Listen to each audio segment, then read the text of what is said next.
Hello everyone. I want to thank David for inviting me to this event and everyone that helped put this together. I have been following the Occupy movement since it first started. I've seen it grow and spread like wildfire. I've also seen people question what the purpose of these protests is. Critics of the movement have said that it's just entitled people wanting handouts and protesting for the sake of protesting. I am not able to attend the protests as the environment has become too dangerous for me. I can, however, attempt to help this movement by telling my story. I am Raul Carranza. As you can see, I am in a wheelchair and using this machine because I am hard to understand and this makes it easier. I have a disease called muscular dystrophy. It's a progressive disease that prevents my muscles from making any energy. This, in turn, causes the muscles to atrophy over time. I have lost the ability to walk, move my arms, eat and breathe. Because of this, I require around-the-clock nursing care. But this has not stopped me from striving for an independent life.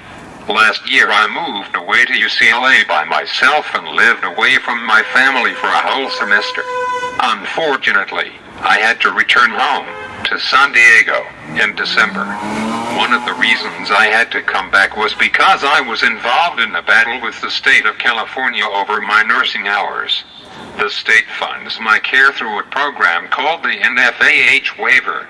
Under this waiver, pediatric patients get more money than adult patients. There are 3 categories in the waiver. They are AB, subacute, and acute. Acute being the one with the most funding. Medi-Cal put me in the subacute level of care even though I qualify for acute level care. We appealed their decision and went to court and managed to convince a judge that I am, indeed, qualified for the acute level of care. However, the director of the program overturned the judge's decision and provided no reasoning for his decision. We have since been denied a rehearing and will be filing a lawsuit against the state of California.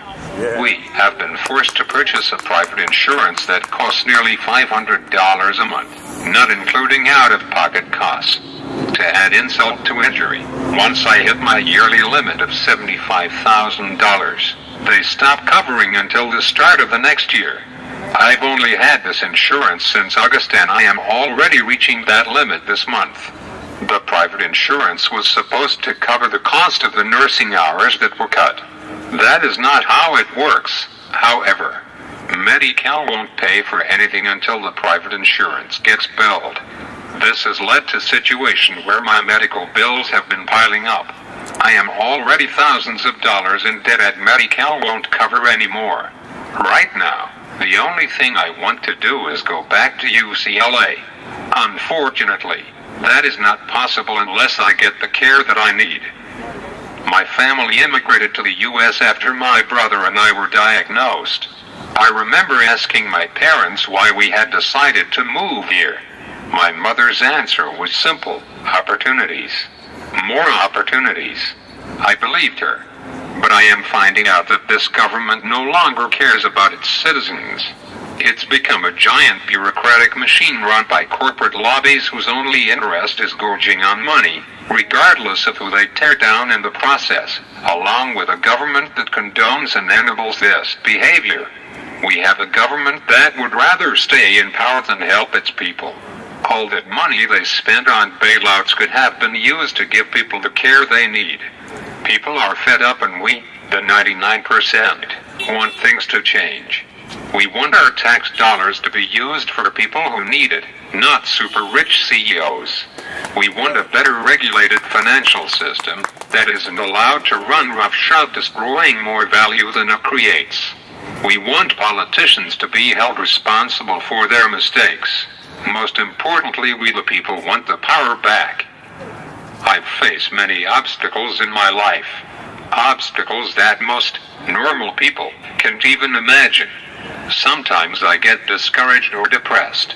It feels like no matter how much crap is thrown at me, there is always a little more. It's never gonna end. Then I realized that is what life is, a series of obstacles. It's not supposed to be easy. It is how you deal with these obstacles that define you as a person.